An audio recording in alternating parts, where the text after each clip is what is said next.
Hello and welcome. I'm Leigh Ann Gerrans and you're watching W News, broadcasting live from the Al Arabiya headquarters. These are our top stories. The Pope's coffin has been moved to St. Peter's Basilica, where it will remain in an open casket for the public to mourn over the next 3 days. Talks in London on ending the Ukraine war are downgraded as US Secretary of State Marco Rubio withdraws. Tariff optimism is fueling gains on Wall Street following reports that the White House is considering slashing China tariffs. And Pakistan deports over 100,000 Afghans since the beginning of the month, citing drug crimes and terrorism.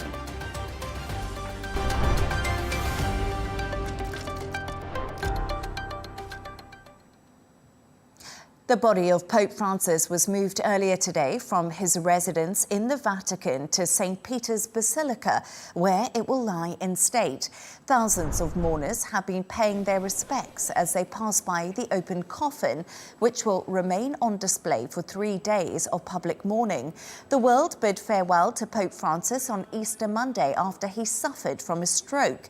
His funeral will take place on Saturday and will be attended by leaders from around the world, including US President Donald Trump and French President Emmanuel Macron. Earlier in the day, as the coffin crossed St. Peter's Square, a crowd of several thousand well-wishers broke into applause, a traditional Italian sign of respect at such events. Correspondent Trisha Thomas is in Rome and has more details on the procession. An emotional and majestic ceremony this morning. Pope Francis's body was taken in a procession, leaving the Santa Marta residence where he lives, and a whole row of cardinals, followed by pallbearers, 14 of them holding the casket on their shoulders, and they were surrounded by Swiss guards, snaked through the back of the Vatican into St. Peter's Square, through St. Peter's Basilica, to leave him at the altar there. For more on this, I'm joined by the co-founder of Catholic Voices, Jack Valero. Jack, thank you so much for joining me on the show. Tens of thousands of mourners are queuing to pay their respects and see the Pope lying in state. What does this moment mean to these people? Yes, Pope Francis was a very much loved Pope. We've had a roller coaster papacy. And although some people in the church didn't understand him, or didn't know what he was doing and why he was doing it, the vast majority of Catholics really loved him. And now this will be shown by the people who go to see him. For me, what I take from this papacy is the closeness to people. You know, he had total dedication to the church right to the last day, where we saw him on Easter Sunday going around the square. With the people, even though the doctors had asked him to rest. But his closeness to people, especially people who suffered, you know, prisoners, migrants who were dying in the Mediterranean, trying to cross into Britain, the poor, the homeless who lived around the Vatican, who he invited to parties for his birthday and other days, and he treated them very well.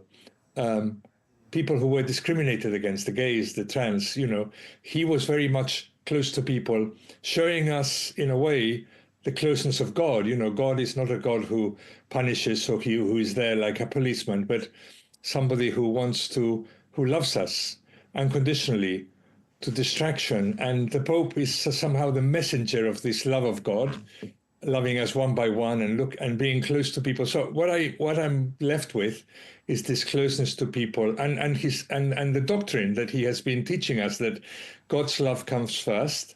And if we understand that, then we will understand the rest. But if we don't understand this, then the rules about marriage and about sex and so on, they won't make any sense. So the closeness to the people is how you've described him, but he was arguably also a liberal pope who really tried to change how the church operated in some respects. Can you explain why this did frustrate some conservative Catholics? Yes, I think the labels liberal, conservative, right or left, don't do justice to Pope Francis, or indeed in the church, because these terms come from the French Revolution. The church is much older. But really, I mean, the Pope was a very devout Catholic who prayed the rosary, who went to visit shrines of Our Lady. You know, they did all the pious things that pious Catholics do, who held to all the doctrines. But he gave us a different emphasis to the doctrines. He didn't deny any of the traditional doctrines, but he gave them a different emphasis. He said, well, the doctrines are there to help people get to God, not to stop them from getting to God, not to make their life difficult. Now, this project of bringing God close to the people was not understood by some people. And in fact, for example, some were very attached to the Latin Mass, the traditional Latin Mass, which had been abolished by Vatican II much before Pope Francis, you know, in the 60s. And he said, look, we must unify in the new Mass and so on. Some people didn't understand it, didn't like this. They liked more traditional things. He was a very traditional Pope, but some forms he changed in order to show that God is close to the people. And, you know, when he became Pope, there were lots of people in the church who were alienated, lots of people in the world who were alienated from the church, who had left or who had rejected it, or who were not interested because they didn't think it was relevant anymore. And he somehow explained things in a new way that made it relevant. So I think there's a lot of continuity between John Paul, Benedict, Francis, but the style is very different. And some people got a bit disconcerted by this. So you've just been explaining there how he was definitely a pontiff who pushed the limits, but preparations have now begun for conclave to happen, the process by which cardinals will elect the next pope. How different is this conclave to the other ones that we have seen in the past? I think it will be different, you know, because one thing this pope has done, which I think is wonderful, is he has named cardinals from far-flung places that didn't have many Catholics, that never had a cardinal before. So whereas before there were lots of cardinals in Europe, especially in Italy, now the number of those has gone down, and we've got cardinals in places like Sweden, where there are hardly any Catholics, that's in Europe, but also outside of Europe, in Mongolia, where there are hardly any Catholics, in South Sudan, in Rwanda, in Tonga, in Myanmar. You know, we've got cardinals in all these places where there've been no cardinal before. And so the cardinals who are coming now to Rome to discuss the election of the new pope are from very different places from the last time they met. And many of them don't know each other. Many have never been in a process like a conclave. So I think this will be much more diverse, you know, and bring in lots of elements that we hadn't had before, where, you know, let's say 200 years ago, it was all Italians, then it became more European, and then it became more worldwide. And now it's become really, really worldwide. And that's wonderful. I think for a church that's Catholic, which means universal, applying to the whole world and 1.2 billion Catholics, especially where the church is growing in Asia and in Africa, and they're now getting their cardinals to tell us what being Catholic there looks like. So I think this conclave will be exciting. Thank you so much for joining us, co-founder of Catholic Voices, Jack Valero. Great to have your insights. I hope to speak to you again soon. Thanks for inviting me. Staying with our top story of the day, among the mourners were nuns who praised Pope Francis for his efforts to support women. Throughout his tenure, he consistently called for a greater role for women in church governance. He's starting to get the responsibilities to the women in the church. An example, for the first time in the history, he entrusted a prefect to a sister of the missionary of Consolata, and then the governor, to lead the Vatican governor, he entrusted to a sister. He cared with the women. That before less people talk about the women, but now more with the thanks to this Pope that he raise up the women, that the women not live outside at the side, but need to involve with the life of the church.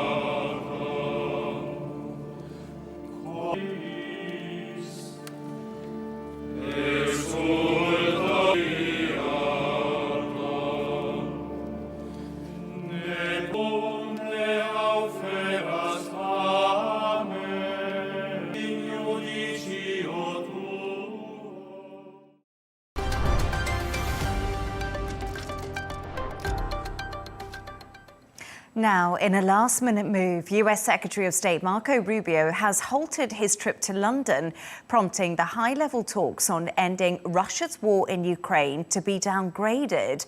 In light of this, the UK Foreign Secretary David Lammy also made the decision not to attend the summit as previously planned.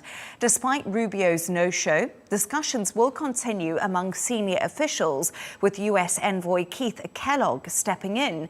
This change comes just days after President Trump warned the US might pull out if no deal is reached, and after Russian President Vladimir Putin signaled a renewed willingness to engage.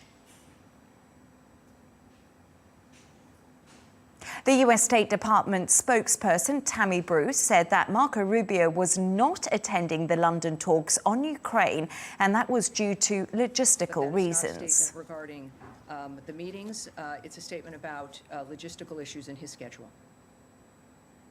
Meanwhile, we also heard from the US Vice President J.D. Vance, who is also warning that Russia and Ukraine must strike a deal, or Washington may end its efforts to reach a ceasefire. Ukrainians and the Russians are both going to have to give up some of the territory they currently own. There's going to have to be some territorial swaps. We've issued a very explicit proposal to both the Russians and the Ukrainians, and it's time for them to either say yes or for the United States to walk away from this process. We have engaged in an extraordinary amount of diplomacy, of on-the-ground work. We're going to see if the Europeans, the Russians, and the Ukrainians are ultimately able to get this thing over the finish line. For more on this, I'm joined by military analyst Sean Bell. Sean, great to have you on the show. Thank you for joining us. So how significant is Rubio pulling out of the talks right at the last minute? Some argues it's beginning to raise questions over how much progress was really being made.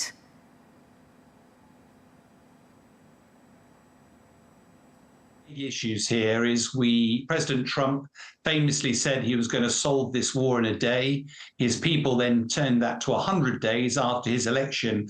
But the 30th of April marks the end of that 100 days. And it's pretty clear that despite American best efforts, there is no foreseeable way of bringing this war to an end anytime soon, because bluntly, we can go through the details of the proposal, but unless Ukraine has some sort of guarantee about the rest of its territory and the security for that, or President Putin decides he's achieved his ambitions and is ready to stop, neither side is ready for a truce yet, despite whatever America might want to happen next. So if we have a look at these proposals, they've been outlined vaguely, but what are the main sticking points? Is it still territory, Sean? Well, the Russians would have you believe it's just territory, as would the Americans, because basically they're talking about the American proposal says that the Russians will not take all of the 4 regions, Luhansk, Donetsk, Zaporizhia, and Kherson, but they will take ownership of Crimea. They would have to move to the east of the Dnipro River. There's a couple of minor bits and bobs. But of course, what actually Ukraine probably would be prepared to cede territory, but the one thing it can't do is leave itself open in a year, 2 years, 5 years' time for Russia taking another bite of the cherry. So it needs to have security guarantees. Without those, bluntly, it can't agree to ceding Crimea. It can't agree to ceding the other territories, because that would simply give Russia a foothold and ready to actually pounce in the future. And of course, there's a point of principle here that no nation is comfortable after the Second World War to tolerate nations taking territory by the use of force. So quite bluntly, it does appear a little bit naive for everybody to expect this to deliver peace, particularly given that Putin is on the front foot, he is winning at the moment, and therefore, why would he stop? So, Sean, JD Vance has said the US will walk away if Russia and Ukraine don't agree. We've also heard this from Marco Rubio. But how serious would this be if the US does decide that they're no longer involved? Yeah, I mean, I think that's inevitable, because I don't think there's going to be an easy solution to this. What I hope is that we move away from this Trump idea that he can just do a deal. It's very naive, I think, to believe that's possible in these circumstances.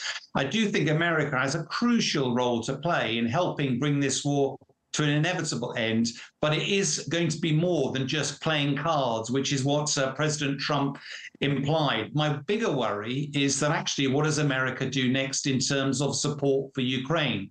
Because if it abandons Ukraine altogether and actually withdraws some of the security and intelligence data that it provides, that will be very difficult for Europe to fill that gap. That will embolden President Putin. And unfortunately, the cracks could start to appear and Ukraine could end up being embattled for quite some time to come.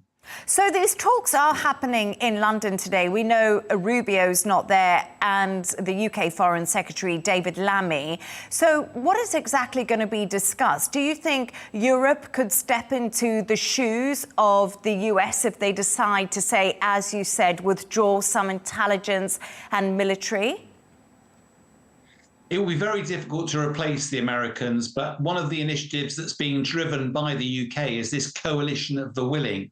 Problem is, to date, the West has provided enough intelligence and war material to stop Ukraine losing, but not enough to help it win. If you take away a huge segment of that American support, it's incredibly difficult in the near term for Europe to step up. The defense industrial base just doesn't exist. And I think one of the things that Europe will be looking at very closely is, do they have no choice here but to step up their military involvement? For example, imposing a no-fly zone. Why would they do that? Because actually a more vulnerable Ukraine means a more vulnerable Europe. An emboldened Russia could present a threat to the rest of Europe. And Europe, therefore, has to decide what it does next. And I believe that's what some of these talks will be looking at in London and across Europe in the coming days. Do you think there's a huge disconnect on what's been discussed in these peace talks by other nations and the reality, Sean, of what's actually happening on the ground? Well, I've visited Ukraine twice, once most recently just a few weeks ago, and I think it's very easy to forget that on the European continent there's a major war blazing.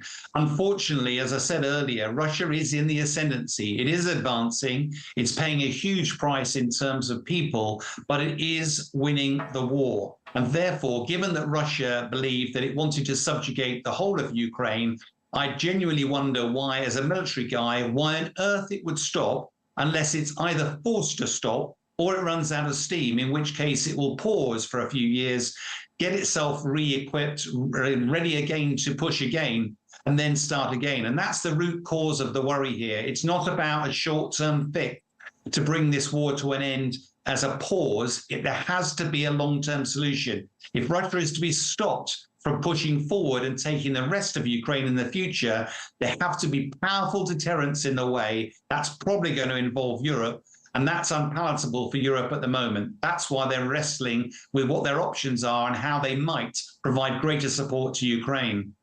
So, Sean, we do know that the Pope's funeral is taking place on Saturday, and we also know that Zelensky and Donald Trump are both going to be in attendance.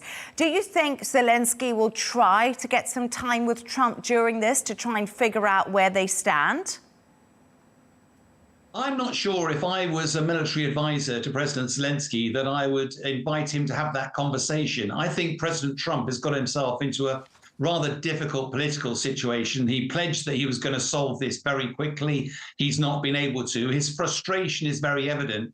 I'd want to keep out of his way if I was President Zelensky, for fear of him attracting the ire of the American president. Let's be quite clear. This is Russia invaded Ukraine. Russia is responsible for the illegal invasion of Ukraine and for the huge losses. And it's only Russia, bluntly, that's going to bring this to an end. So I would actually probably advise President Zelensky to steer well clear until the dust has settled. President Trump has recovered from the somewhat ignominy of not being able to solve this, because ultimately America will be a key part in helping bring peace, but it will have to be properly motivated with the right incentives, and that is not going to be a simple task.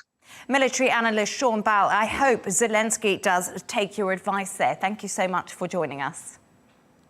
Pleasure.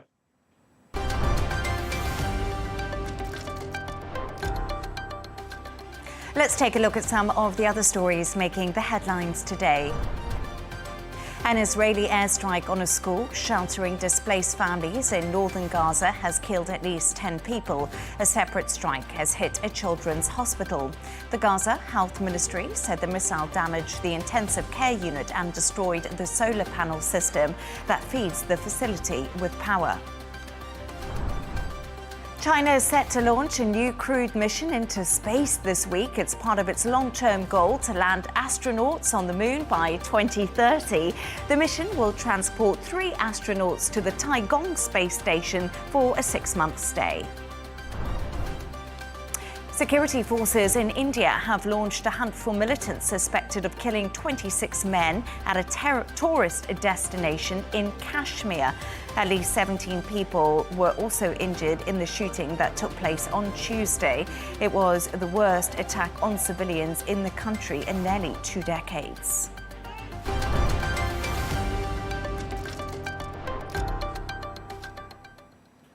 Now, over 100,000 Afghans have fled Pakistan in the past 3 weeks after the government kicked off a mass eviction campaign this month. Islamabad blames Afghans for militant attacks and drug-related crimes. With over 1 million refugees still in Pakistan, many are now fearing they will be forced to leave, sparking worries about a looming humanitarian crisis in Afghanistan. For more on this, I'm joined by Michael Semple, who is the former Deputy EU Envoy for Afghanistan. Michael, thank you so much for joining me on the show. Can you give us some background on why Pakistan is deporting these Afghans? Well, this really is a saga that I've been following pretty much as as long as I've had a professional career, and I've got grey hairs now.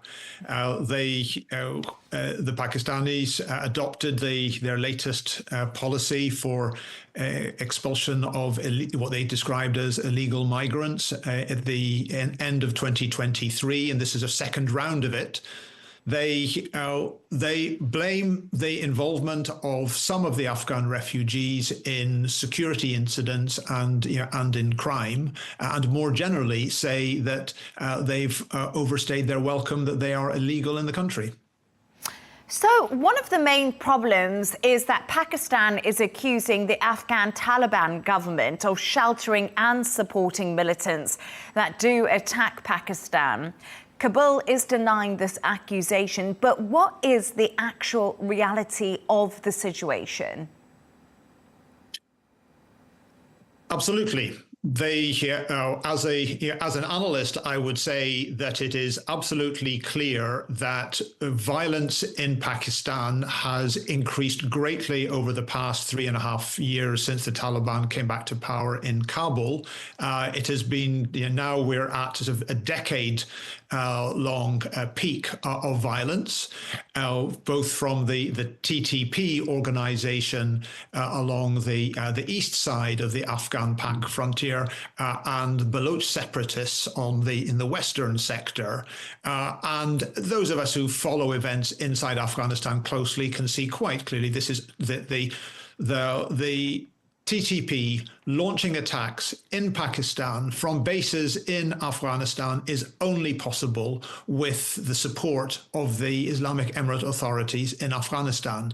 So the point that the criticism that Pakistan makes is sound. Where it's problematic is saying that this has got anything whatsoever to do with the presence of refugees. Refugee populations, have been there for almost 50 years, and they're entirely separate from the TTP militants operating from bases in Afghanistan, crossing over into Pakistan and carrying out attacks. Michael, for those Afghans who have left Pakistan or are actually preparing to leave, what situation and living conditions does await them in Afghanistan? Really, if you were trying to choose anywhere in the world to start a new life, Afghanistan would be about at the bottom of the list. It is true that there is less armed conflict there in Afghanistan than during the years that the Taliban were running an insurgency. But apart from that, pretty much everything else has got worse. Economically, the situation is very difficult. The humanitarian aid budgets have been cut. So there are real questions about how will people get back on their feet. But of course, if you're a girl or a woman, what have you got to look for? You're going to a country which has imposed the most draconian restrictions in the world, leaving a country which is equally an Islamic republic, but where women have enjoyed relative freedom. So it's a really difficult and uncertain future for people pushed across into Afghanistan. Why aren't we seeing other countries step up and support and open their borders to help the Afghan refugees? Excellent question. The two countries which over the decades have received most of the Afghan refugees, and here we're talking in millions, not in thousands, are Pakistan and Iran. And although the Iranians have they've packaged their policies slightly differently, there is just the same amount of pressure on Afghan refugees in Iran. They are being pushed out to Afghanistan. I think there's a sense that in the region that countries have they've just done enough, that they've been at this long enough, and so rather than sort of the Iranians saying, oh yes, we're quite happy to receive people who've been pushed out of Pakistan, they're applying equivalent pressure to push people out of Iran and back towards Afghanistan. Michael Semple, former Deputy EU Envoy for Afghanistan. Fascinating insights. Thank you so much for joining us. Thank you. Now, staying with our story on Afghanistan, we can now hear from Ibrahim Humandi, head of program at Islamic Relief, who explained that for many Afghans, returning to their hometowns will feel like starting life over from scratch. It is now a new life will be for them, and they are starting this with very less utilities, belongings, cash, support. They can have it. And we know also that even in their area of return, the community will be welcoming them, will be supporting them. Those are their host community, those are their family. But we know also the community are already suffering from the situation in Afghanistan. And an Afghan migrant who was also forced to leave says Pakistan has always felt like home to her. After my husband passed away, he left this world and left me behind. He was buried in Pakistan, but now there isn't even any space left in the cemetery. Otherwise, I always wished to be buried there. I truly love this country. It feels like home to me.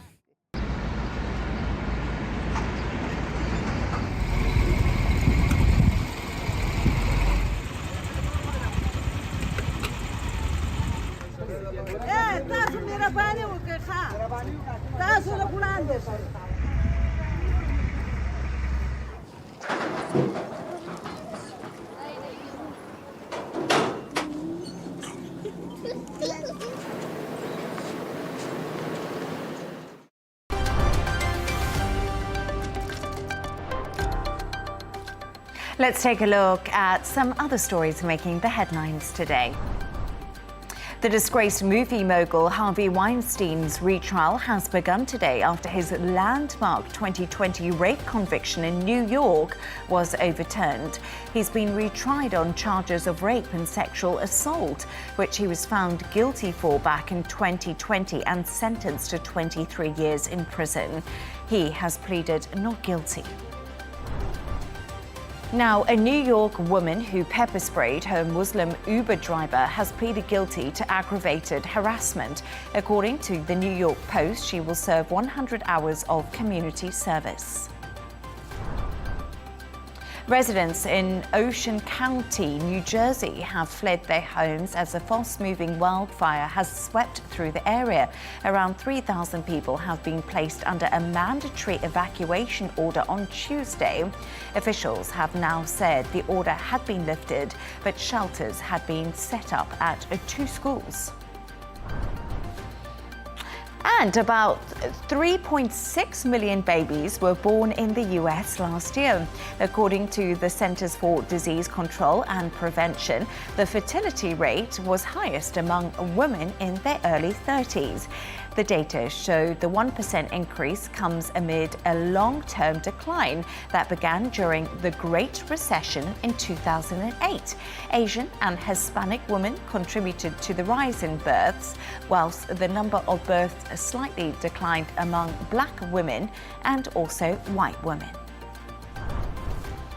And a 6.2 magnitude earthquake has hit Istanbul in Turkey. The quake was felt in several neighbouring provinces and in the city of Izmir. There were no immediate reports of serious damage or any injuries.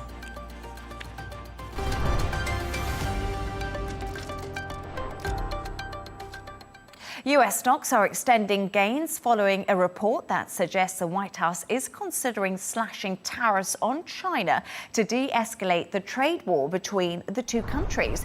President Donald Trump echoed that sentiment by saying he won't play hardball on trade and is optimistic that he will make progress with China. Take a listen.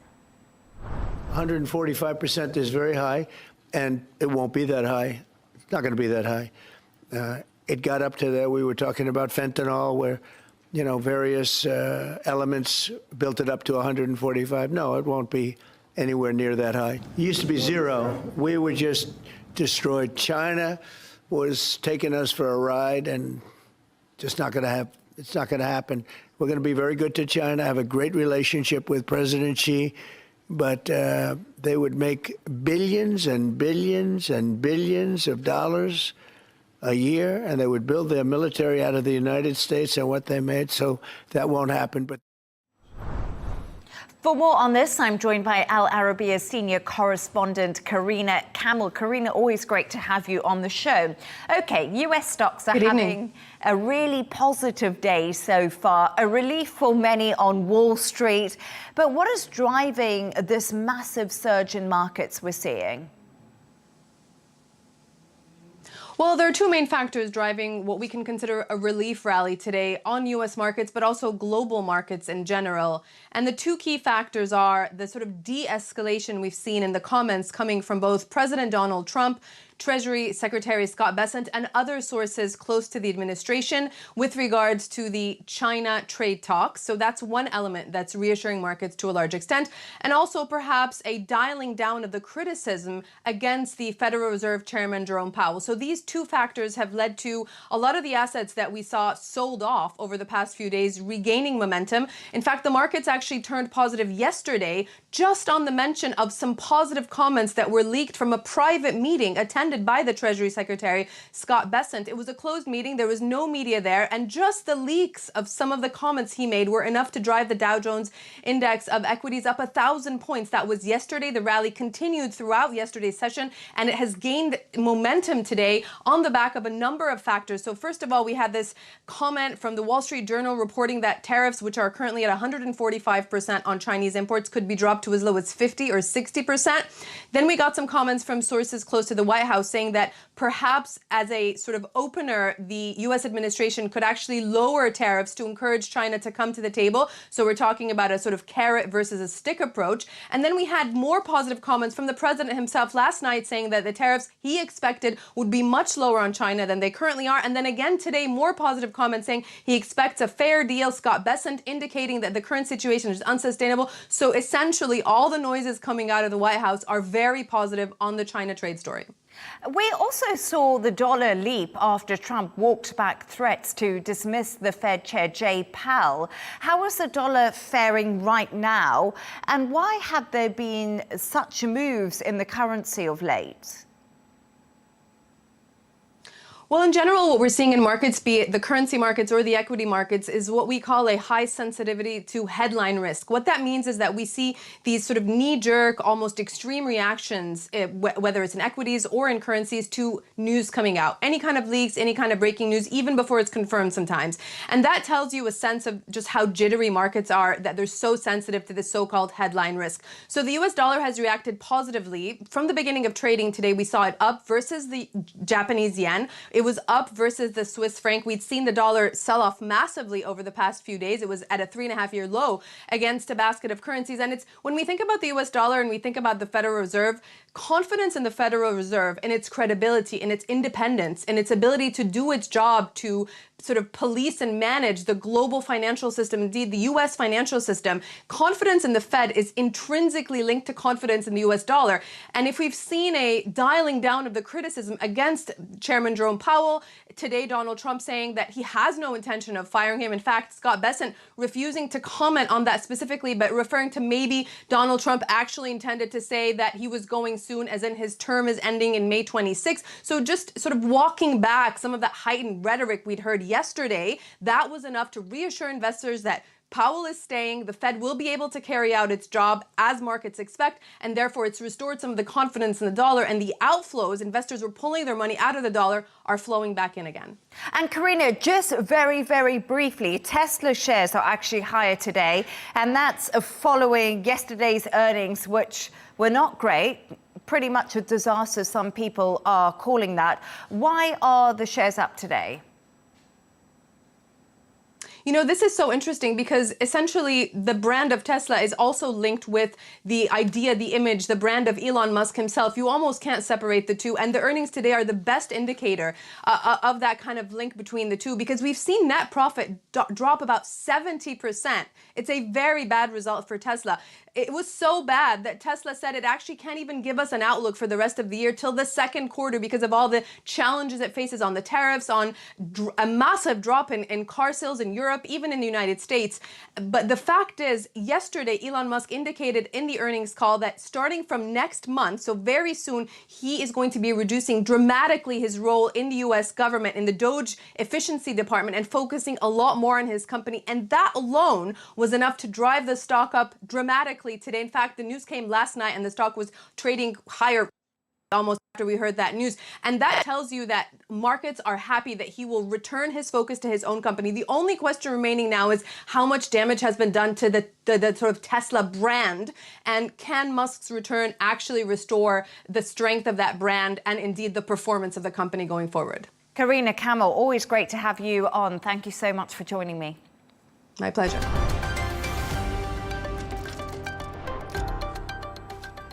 Let's take a look at the top business news.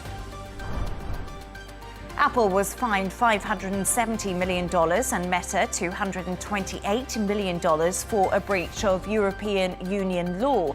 This comes after EU antitrust regulators handed out the first sanctions under landmark legislation aimed at curbing the power of big tech. The companies have been given 2 months to comply or face the fines.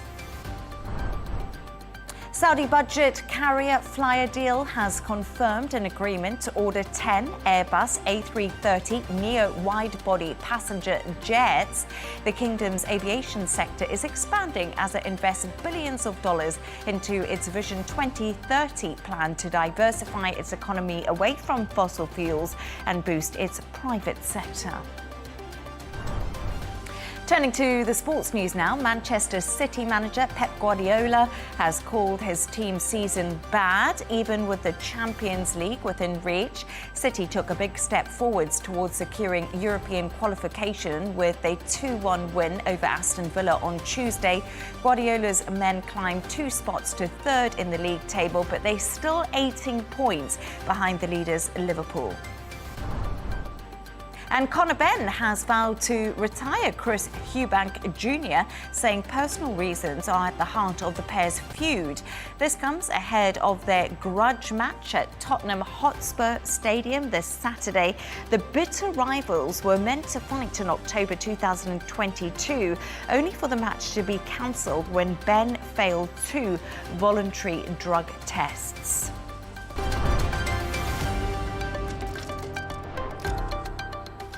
A reminder of our top stories. The Pope's coffin has been moved to St. Peter's Basilica, where it will remain in an open casket for the public to mourn over the next 3 days. Talks in London on ending the Ukraine war are downgraded as US Secretary of State Marco Rubio withdraws. Tariff optimism is fueling gains on Wall Street following reports that the White House is considering slashing China tariffs. And Pakistan deports over 100,000 Afghans since the beginning of the month, citing drug crimes and terrorism. And that's all from us on W News. Don't forget to subscribe to our YouTube channel and also follow us on X. Counterpoints with Melinda Nusafora is coming up next. That's followed by Riz Khan from Turkmenistan. Then it's Hadley Gamble's exclusive interview with the new Minister of Finance of Lebanon, Yassin Jabbar. Plus, we'll be back in a couple of hours with W News Extra. Goodbye and thank you for joining us.